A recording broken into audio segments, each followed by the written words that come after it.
Welcome into Celtics Postgame Live, presented by New England Ford Dealers and Ford Trucks. Scal, Eddie House, and Mina Smith here with you. And the Celtics dominate the Bucks in Game 7, 109-81. And the Celtics headed to the Eastern Conference Finals. And Scal, the Celtics, they had their foot on the gas and did not look back in this game. No, this is official, the Grant Williams game.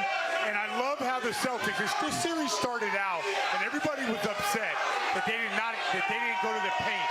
That they shot too many threes. We all can make a decision when we watch. When they move the ball, they play fast, and they let those threes fly.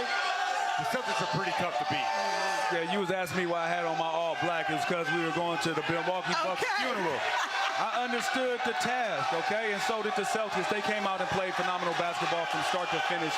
They, at times, got sporadic. It was an ugly game, which, for me, I think it's a great learning curve for them to say, we can win an ugly, mucked-up game when the refs are controlling the flow of the game. We can still find a way to win because, believe me, the Miami Heat is a team that will muck it up, that will be well coached. So I think this was a great test moving forward for the Celtics. And the Celtics, they went into halftime with a 5-point lead, and then going into that third quarter, turning it into a 12-point lead. Scal, what was the difference in the second half for the Celtics? Embracing the three-point shot. Right from the start, whether it's Grant Williams, who we talked about at halftime, passing up shots, clearly they went in there and said, you cannot pass up open looks, and what do you have? Grant Williams now owns the record for the most threes attempted in NBA history in a Game 7. And that's where you have to play if you've got two guys on Jason Tatum. And let's talk about Grant Williams really quickly. 27 points for Grant Williams and 18 three-point attempts. 18 made threes, actually a three-point attempts in Game 7. We know you're a shooter, Eddie. What did you see from Grant Williams just offensively in this game? Well, it was no hesitation. I think in that first half when he missed a few, he started hesitating a little bit, right? But then I think what Scal said, he went into the locker room and they were like, hey, we need you to knock these down. And let's talk about what he did with Jason Tatum was on the bench. He stepped up and was the best player on the court by knocking down shots and making sure that his team was not going to fall back with their leader on the sideline. So that's big time step up for Grant Williams, and not being scared of the moment, right, you know, and not allowing the moment to be too big and miss a couple missed shots to waver on your confidence. So he stepped into every shot and shot it well. So definitely glad to see him knock those shots down. They needed every last one of them. Why can't everyone embrace it? This is the identity, the offensive identity of the Celtics. They space you.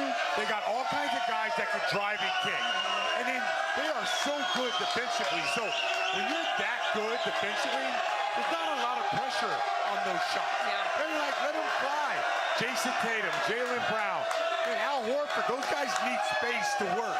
If guys like Grant Williams, Derek White, even Daniel Tice, Peyton Pritchard, if those guys are making shots, the Celtics, they're tough to beat. And Grant Williams has been shooting that three ball in the corner all season long, Eddie. How does that prepare him for moments like this crucial Game 7? Well, he wasn't only just getting them in the corners. He was making sure he knocked them down when he got them in the corners. But on top of that, once you start seeing it go in, it really doesn't matter where you catch it, especially if you're walking in and it's a rhythm shot. It's something that you work on. It's something that you've been doing. You visualize. You've seen it go in so many times. It's just trusting in the work. And I think that's what Grant Williams did. He trusted in his work in the second half. And like, hey, I put a lot of work in. I put a lot of time in working on my shot. So when I get it on, I'm going to step up. This is a big-time moment, and he was a big-time player in this big-time moment. I hope that they come away with this saying, like Grant Williams, that is your job. Your job is to hold the corners, and when you get it, let it fly. You can't play any other way. You won't beat the Heat. You won't beat the Bucks. But when you play your style, yeah, this is exactly what I wish Grant Williams was doing that throughout this series. And let's take a look at what went down in that third quarter. The Bucks, they were outscored by the Celtics 89-55 after that first quarter. And Eddie, let's get into this third quarter and how the Celtics, they put their foot on the gas and did not look back. What was working for them in this third quarter? I think the ball movement. They were moving bodies, moving the ball, cutting, sharing the basketball, just finding the open man. And when you do that, it tends to result in good results. You know, you take the shots that you're comfortable taking, that you're used to taking, you're walking into them. So I think that's when the Celtics are at their best. At their best. When they move the ball, Yeah. when everybody gets a chance to touch it, I'm going to drive. If I draw two to me, I'm going to find the open guy. And then you have everybody. It's not just Grant Williams that knock down shots. Peyton Pritchard came in and knocked down shots.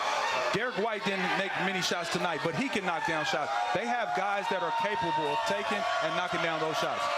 The difference between like the way our team is built, all kinds of guys can put the ball on the floor, get to the paint, and move it. Yeah. We're like, if you look at the Bucks, they got Lopez. Lopez isn't doing that, right? They're not quick decision makers. Right. When you're a quick decision maker, you move the ball, you have great spacing, you're going to be good offensively. And then you add how good they are defensively, and it's house money on the other side when you're this good.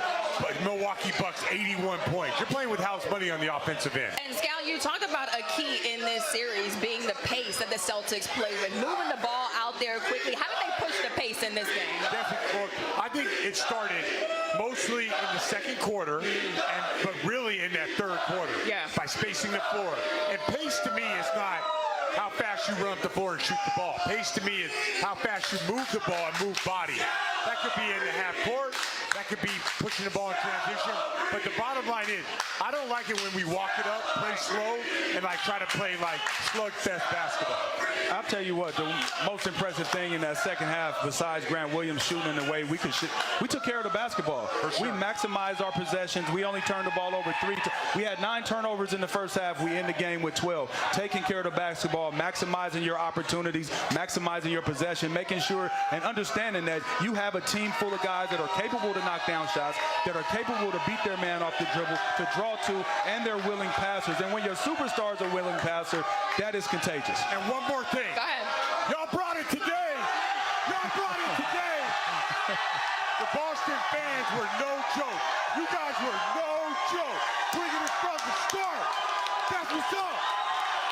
The Celtics fans brought all the smoke today's game 7. Let's take a break here on Celtics Postgame Live. We got still plenty more coming up. 109-81. The Celtics are headed to the Eastern Conference Finals. Celtics fans are fired up. Celtics up 5 at the half. Giannis and Tatum with 17 apiece. Stephen A. Smith, Jalen Rose. I'm Mike Greenberg.